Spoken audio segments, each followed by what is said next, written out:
Lisolo Yamboka.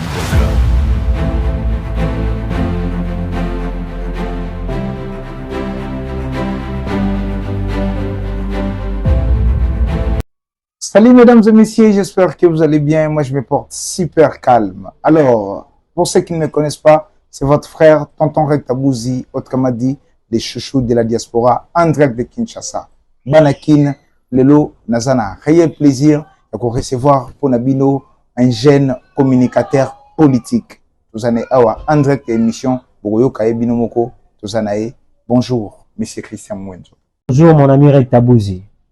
Shalom mamani kwetu wa Congo mani. Kimia ezala na bino ba congolais.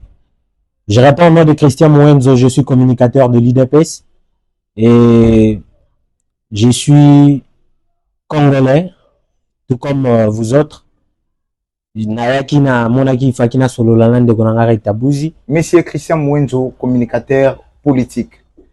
Étant que jeune, j'espère que jeune est belé, jeune congolais et qui nous en particulier bazolanda biso de l'eau naza vraiment na essayé pour recevoir yo jeune na kati ya parti au pouvoir IDPS de mettre un peu solo là. Alors, question na ngait boso ezali nanu pourquoi monsieur Christian Mwenzo à kota na politique? D'abord merci mon ami Rectabouzi pour na oyo la kisi envers ngai, c'est vraiment ça l'amour. Ça fait longtemps au bossa nina no na ifaki tozonga na place oyo na zala na esengo ya kokutana na yo lelo.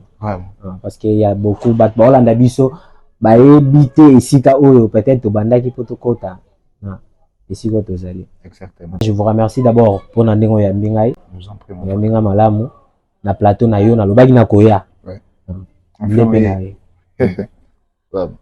Christian Mwenzo azali jeune congolais. Christian Mwenzo, je suis né, grandi à Massina, quartier 3. Je suis natif de Massina. Évolué un peu plus, quelque part aussi à Mikonga, dans la commune d'Ensélé. Ouais. Donc, na gros, ala nesika moko boye, ne na commune na esika moko boye. Ba Massina, ba master na biso to ya Massina to kodi na bango, donc na leona monsieur Christian Mwenzo. Na pesi bango mbote be. Ba tout belé la génération biso bana ba mikili. Ouais. Donc, Christian Mwenzo bato baebi Christian Mwenzo lokola na ba Massina tozalaka ba lobeli bato bazalaki koyemba. Et moi je suis rappeur bato belé baebi makambo wana te.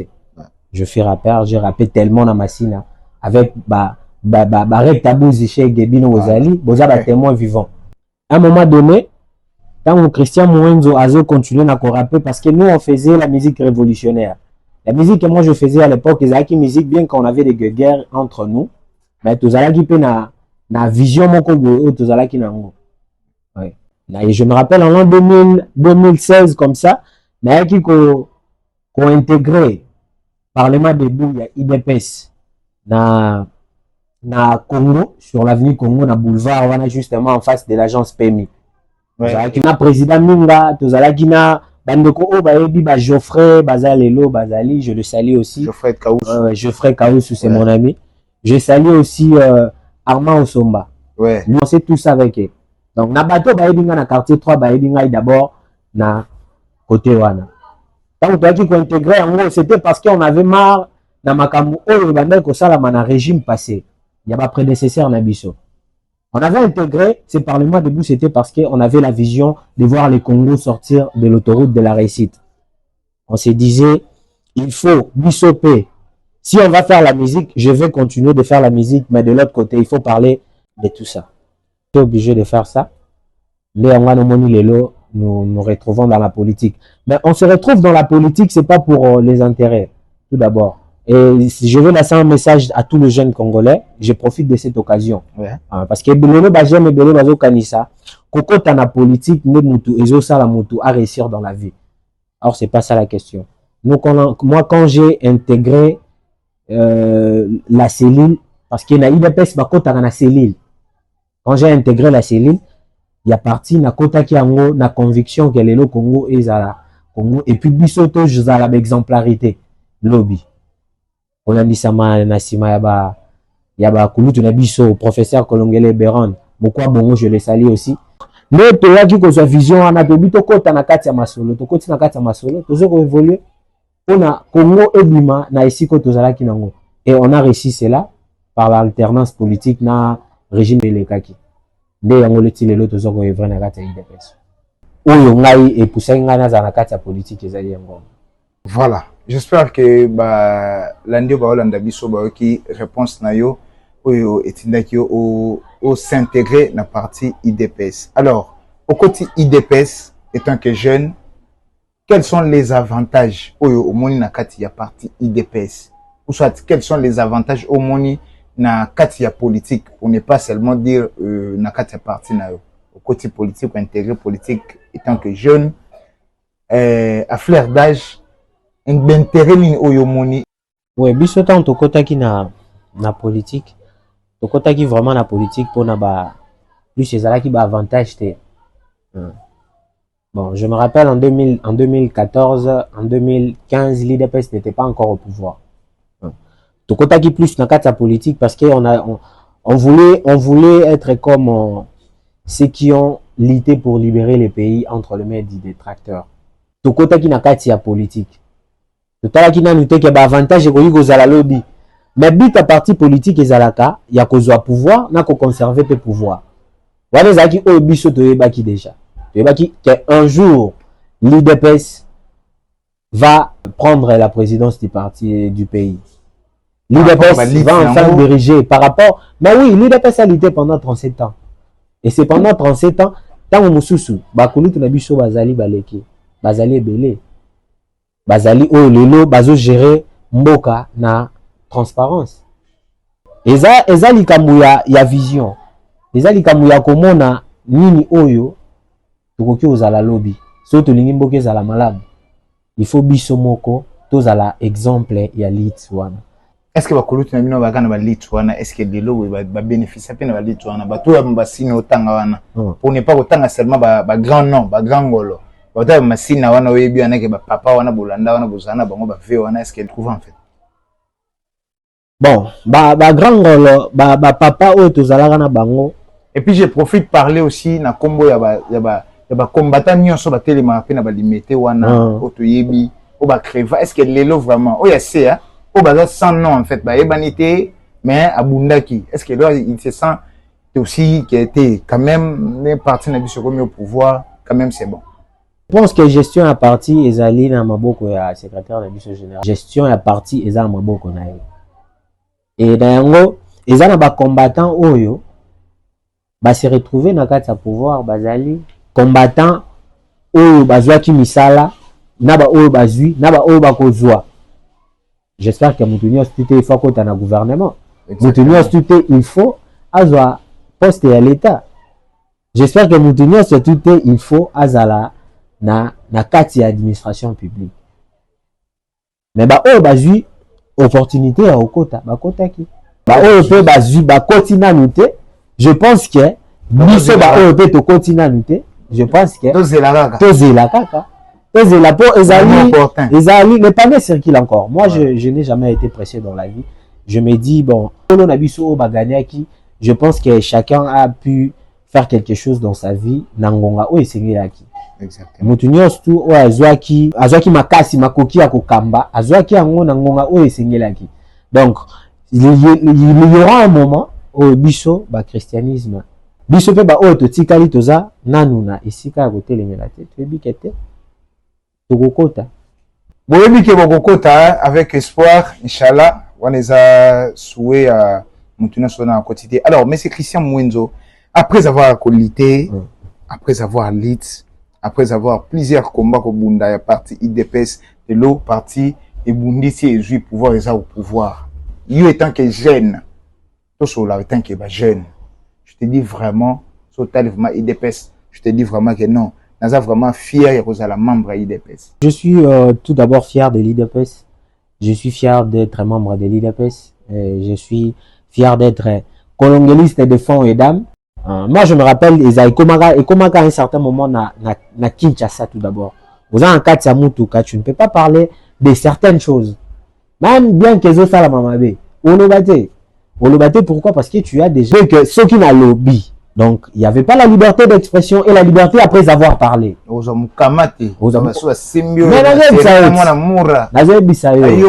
chef de l'État. Mais la situation a changé. Makambouane ezala sous-souté.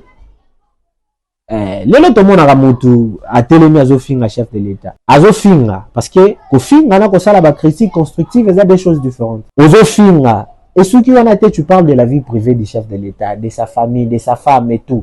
Il y a de ces gens qui se permettent de tout ça. Ils sont libres. Bazo vaquer na occupation na bango.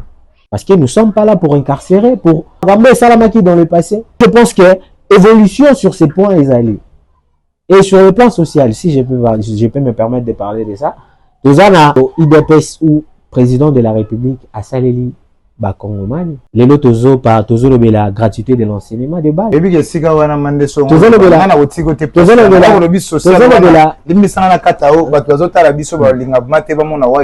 au lobby lomo eza yango tenga na tikio et au lega vraiment ici ça ne se passe pas comme ça. Social eza eloko o congolais ni so lobby que en tout cas parti wana bo échouer. Laissez-moi le temps. Je n'avais pas fini. Ouais. Donc le problème au Congo c'est quoi? Les problèmes, nous avons un problème au Congo. Les gens pensent que quand on parle de social, Kolia, machin et tout, transport. Ben oui, ça fait partie du social.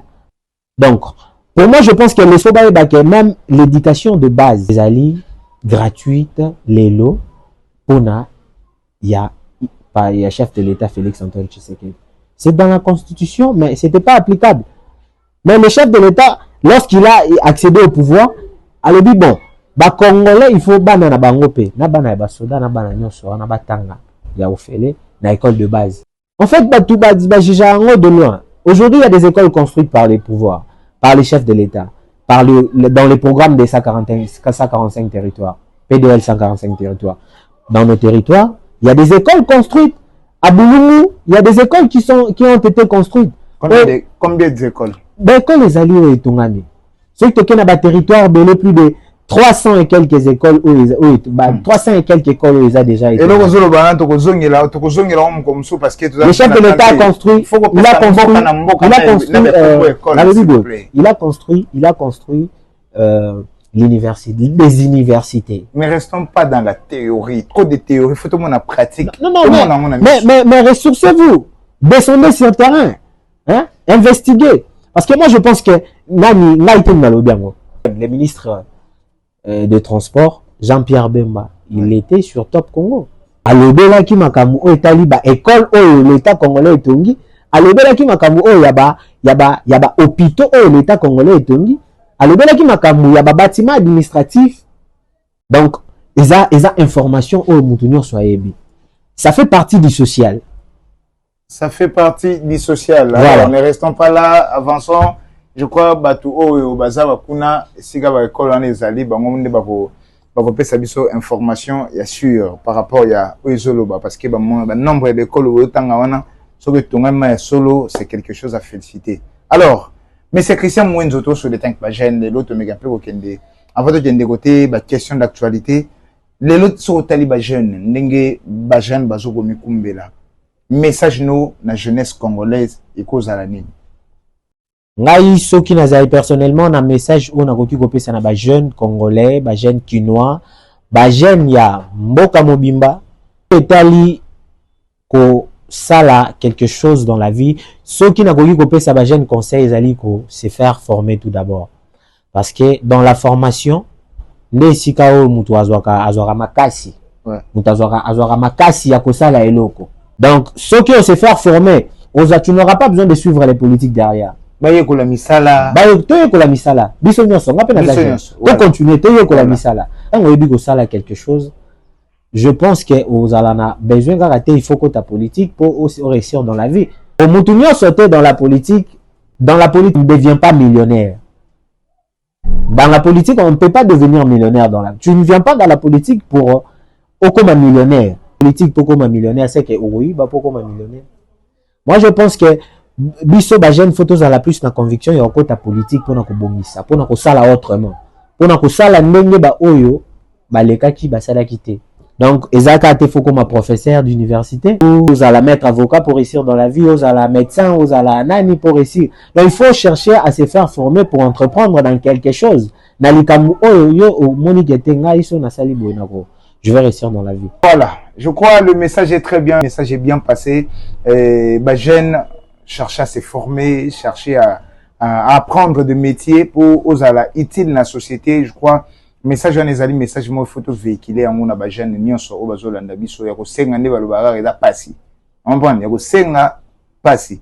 Yekola kotonga, yekola kobeta libaya, yekola kobeta sete, yekola koteka, yekola kosala nini boye pour ou quelque chose à revivre kanango, et c'est très important pour ça utile dans la société. Alors, Christian Mwenzo tozo continuer na yo comme déjà na souka presque quelques deux petites questions et to la li to la muki to cela non ma question d'actualité to la li to la muki to moni message zo circuler que BCC et quitte $6. Impression à eux anines. On a dollar, moi je pense que Bisso Congolais tous un problème na dollar. Je pense que même le gouverneur de la BCC, j'encourage sa technicité, hein, son travail. Est-ce que c'est bien fait le travail qu'il a fait? Ouais, il a effectivement fait son travail et il continue de le faire. Je pense que Bisso politique monétaire est dépendant de la banque centrale. Ouais. Hein. Mais Bisso Congolais tous un problème na dollar. Les gouverneurs non plus ont un problème na dollar. Biso tous un problème mbongo na biso eza tokoki o vivre yamabe eza peut que dépendre d'une manière ou d'une autre na mbongo na valeur ya mbongo na biso eza peut que dépendre na appréciation ya dollar ya franc congolais. Donc mbongo na biso soki eza na valeur te liboso ya dollar ou eza mbongo na biso te, je pense que toko sala toko somba biloko o esengeli na ba prix ya malamu te. Donc mokonzi ya banque centrale azosala musala na ndenge esengeli na koluka dollar wana po dollar eza mbongo na biso te. Biso toza un problème de na franc congolais. Donc franc congolais za la po congolais asembeloko na oyo asembeloko ya lingi. Mais problème c'est le lenge sko ekiteli mutu na mutu bakambisi bakomi ko changer na ba lenge na bango na ngeli. Wana za ki bakoka kozwa ba précaution te lo lenge nini ko kendele. Pour la mutu muna mutu a changer na ndenge nezo ebanate. Est-ce que ekomi arnaque ou bien ça vraiment makamba solo parce que dollar ekiti biloko ekiti te. Dollar ekiti c'est que loso c'est que c'est mon les agents. Non, la banque eza koni. So tellement voir na ba illiko c'est 23. Donc, $10 c'est à 23 000. Mais on va citer par exemple $10, on va 18 500, on va 19 000 francs. Mais oui, le gouvernement, le gouverneur a communiqué. Il a une facilité à la communication pour regrouper sa population information. Il a dit passer par les débats à Sololi, Naba Congolais. Ayebisi ba Congolais le pourquoi. Et puis tout le monde message moi guichet unique qui circulé, tout le monde n'a pas janine, il y a gouvernement, il y a banque centrale. Non, message wana banque centrale a signé message na ba Congolais. Ayebisi ba banque nyonso. Ouais. Ba banque commerciale nyonso. Ouais. Ba remarquer ba tout, ba Congolais ceux qui ba lingi ba kende ko sala ba retrait na ba mbongo na bango. Il faut ba sala transaction en dollars pour ba récupérer mbongo na ba monnaie étrangère. Ouais. Le gouverneur a yebisi bango alobi na ba banque commerciale nyonso basala effort s'approvisionner na franc congolais. OK. Po ba congolais nyonso ba lingi ba récupérer ba mbongo na bango basala ba retrait po na ba makambu na bango en franc congolais. Basala ngo en franc congolais. Et je pense que ba paye ici bango ba guichet na bango pe kangakati 17h. Message ya gouverneur ezaki bongo za communiquer la banque centrale. Donc to ezana 23 et même na ba supermarché c'est la même chose. L'État congolais, à travers son gouverneur de la Banque centrale, mais est-ce qu'ils en a 25 000? Est-ce que supermarché SK? Na SK, ils ont 23 000. Oui, ils ont 25 000 temps où la Banque centrale, ils ont équipé coquille de bon. Mais na minute oyo, na Banque centrale, ils ont 23, na SK, ils ont 23, na ba réseau, ils ont 23, na ba illiko, na ba mini tout là-bas. Il y a makambo etali mbongo. Donc ce message ceux qui m'ont a changé $10 c'est 18 500, 19 000 quelque chose. 18 500 on a faut pas qu'on changer vraiment. Et ça pas spéculation. On va 18 500 na problème ni. Voilà, je crois le message de la fois qu'on a c'est que ba autorité bazawana ceux qui m'ont funda pour na dossier wana boy ba ndenge ya ko gérer yango ça important. Alors mesdames et messieurs, on continue je crois. Dernière question pour te citer na Mais c'est Christian Mwenzo, Tolali, Tolamuki, nouvelle plateforme Ebimi, Sauvons les Congo. Ezali bongo créé par Kabila Kabange. Asengi lelo na ba Congomani, na ba jeunes ba intégré, Sauvons le Congo pour nous sauver mboka na biso République démocratique du Congo. Question na biso suka yango. Impression na weza nini par rapport à la création de nouvelle plateforme wana. Ah, et bon yo kanti makambo ba plateforme lo la ya ba Sauvons le Congo wana. Tout d'abord on Sauvons le Congo, c'est une initiative, il y a Papa Coutinho. Tout d'abord, Sauvons le Congo, c'est une initiative à Papa Coutinho. Papa Coutinho, comme on a Sauvons le Congo. Mais c'est lui qui est le géniteur. Ça c'est fort. Mais oui, Bazouga va s'accaparer. Mais on est français. Congo va sauver. Mais Koufi. Congo ekufi banani babomiango. C'est ça le problème. Il faut se poser tant de questions. Na marambo est concerné Congo, faut pas tout zora marambo sous na légèreté. Net si marambo est concerné Congo, le Congo aujourd'hui, je profite de l'occasion lokola olobi makam to koti na sujet o etali Congo, na linga ki na s'incliner na pesa ba encouragement mingi na bandeko na biso bazana este. Na ba condoléances na ba famille du jour au lendemain bazo perdre bandeko na bango pona ya agression rwandaise na Congo. Ça c'est fort. Na linga ki vraiment na encourager ba maman na biso ya est o baza violer chaque jour ba agresseur na biso o bazali ba rwandais. Na lingi na pesa ba encouragement na bandeko na biso ba wazalendo ba FARDC ba o bazo bumbela mboka na pesi bango longoni ya mingi musala ezo monana baza na souci ya kobundela mboka kala mingi te to récupérer bord kala mingi te to récupérer bord toza na télé ba olanda pardon ba finga liso pamba ba loba pamba te kala mingi te to récupérer bord wana. Mais le Congo est un moko est indivisible. Le Congo est indivisible. Sigo, pourquoi pas te récupérer? Et d'abord on a biso. Goma, Beni, Butembo, Nini, tout ça, ils ont biso. Na linga na bisa ba Congolais nyonso. Ce que zalina batu oyo, il faut que sengi to ba mama banga eza bango. Eza bango. To ba mama banga te na nzete oyo ezobota bambuma malamu parce que moni ezalaka ete oyo ezalaka ebotaka mbuma malamu pe mbuma kitoko ezalaka mingi objet ya ba jeu de pierre omona ke nzete wana moi je connais na mimanga ekolela na lisu parce que c'était souvent mutu nyonso azalaka linga na soir aya telema na sa nzete wana po nzete wana ekoyisa bamanga kitoko mususu po bambana mabanga. Je voulais parler de l'actuel chef de l'État qui subit makambo oyo akoka ko subir te pona Congo. Bandeko na biso ba kei ko sala baza na droit politique ya ko sala o balingi mais baza na droit ya ko kende ko simba manduki te. Parce que wana ezali kozala apatride. Sauvons le Congo eza constitué na bato basenye Congo. Sauvons le Congo eza constitué na bato oyo bazongisi Congo sima. Sauvons le Congo eza créé na batu oyo baboni ba Congolais. Si aujourd'hui nous pouvons parler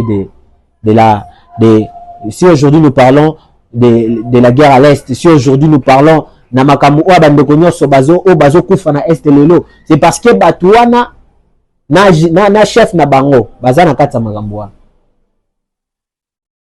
Mokonza mboka alobaka lelo mo boye na libanda mboka alobaki alobi bolanda M23 wana teza nango koki vide na sima na bango eza na moto. Il avait cité le nom de Joseph Kabila Kabange. Le Joseph Kabila wana azalaki na Goma azali Goma ye na nini. C'est parce qu'ils ont compris que leur coup n'a pas tenu mais baduki ba changer sikoyo basangani na ba Congolais oyo bazali ba Congolais de mauvaise qualité. Basangani na ba Congolais de mauvaise qualité. Nde bazui makanisi basala eloko moko boye lisusu pona ko bomba Congo malamu. Eza ko bongisa Congo ta. Boko sauver Congo oyo utaki na maboko na bino. Pendant 18 ans, vous avez pu gérer le pays. Hein? Vous avez géré le pays dans la gestion très opaque. Idée wana eza mabe ou bien eza malamu. Idée wana eza mabe. La caméra. Idée wana eza mabe. Wana il faut être bref. Oui, c'est ce que le Congolais nini. Bas s'adhérer ou bien te. Moi je dirais aux jeunes Congolais ouais, de se conscientiser. Des jeunes Congolais de s'entourer derrière le chef de l'État Félix Antoine Tshisekedi. ouais. Parce que toute autorité vient de Dieu. Il a été élu par la population congolaise. Azalaki Nanzela Mindu qui était biso tout ça qui pouvoir. C'était dans l'alternance politique. Je pense que j'aime l'union sur Azali de bonne qualité à Koluka s'engager derrière mon Kondiamboka pour soutenir. Ne serait-ce que pour Namboka Congo. Parlons du Congo, nous ne parlons pas des individus. Congo si ma pe bateau basali que Congo to comme ici quand vous allez. Alors baza bateau obiso tokoki. Moi je les appelle les sclérosés politiques. C'est bien ça les mots. Merci. C'est bien ça le mot, je crois, dernier de Lobano Yangoana. Voilà. Voilà, mesdames et messieurs, c'était un réel plaisir pour moi de recevoir pour vous et ce jeune Christian Mwenzo, comme on dit, christianisme béton, un jeune communicateur politique de l'IDPS. Je crois que vous l'avez très bien. Boyoki wa lobby, Boyoki makanisnaye. Moi je suis un jeune communicateur de l'IDPS, mais les colongelistes des fonds et d'AP. Voilà. Ouais, mon quoi bon. Vraiment. Les professeurs colongolais Béran, je les salue. Voilà. Voilà, c'est un côté le rôle à papa. C'est un père et repère. Dans un repère pour na jeune libéré. Les professeurs Kolongele et Béran, Désiré Cachemire, les très spéciaux. Monsieur Béran, Kolongele. Et je profite de saluer le professeur Espoir Massamanki, mon coordonnateur du GESPEC. Merci, je crois, mesdames et messieurs, c'est ici comme un point final dans cette émission. Et c'était un honneur pour nous de recevoir pour vous et monsieur Christian Mwenzo. Ça dit vraiment bien, un jeune communicateur politique. Merci d'avoir honneur sur bazo pesa biso chance ya kolanda biso en direct ya ba téléphone na bino en direct ya ba poste téléviseur na bino. En tout cas, ça nous va droit au cœur. Mingi message très important na batunion sur bazali na Belgique, ba honneur sur bazali na Bruxelles le 31 décembre. Mère supérieure, enjoy your life. Donc, mère supérieure, maman youtubeuse a organisé mon bangé, na soirée, mon bangé na réveillon, on a na Belgique, pour contacter mère supérieure, na ba plateforme na enyo sur Facebook, TikTok, Instagram, ou soit YouTube, ou comédie, ou somba babier, en tout cas, ya roulia, ya romela, ya wana, mabina, na batu nyonso batu tu ya internet bao basalaka en tout cas base internet bakozala wana mpona koaccompagner ambiance wana ekozala vraiment kitoko champagne ekomelama neti kaka mai tabe ekoliama neti kaka leta aza te en tout cas bocontacte mpona kozwa babillet na bino en direct à Belgique avec mère supérieure enjoy your life le 31 décembre Belgique en ébullition bozanga te ekosala vraiment bien. C'était votre humble serviteur Tonton Rectabouzi, autrement dit les chouchous de la diaspora.